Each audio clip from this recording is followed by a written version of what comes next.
दोस्तों आज की वीडियो में मैं आपके लिए मोहब्बत का सुई वाला अमल लेके आऊँ। बहुत ही आसान अमल है। इसको आप खुद अपने घर पर भी कर सकते हैं। जैसा कि आपको सामने स्क्रीन पर यह तवीज़ नज़र आ रहा है, आपने इसको नीली स्याही या नीले पॉइंटर से लिख लेना है। लिखना किस चीज़ के ऊपर, अपने महबूब का कपड़े का हाथ इतना टुकड़ा ले लेना है जिसके ऊपर आपने ये अमल करना है। उसके ऊपर आपने ऐसे ही ये तवीज़ लिख लेना है जैसा कि आपको सामने नज़र आ रहा है।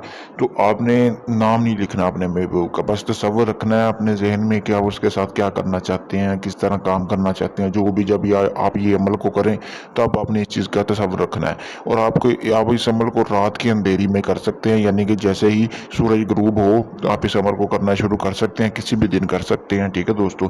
आपने तवीज़ बनाने के बाद उसके अंदर ऐसे ही सुई लगानी है जैसे आपको सामने स्क्रीन पर नज़र आ रहा है।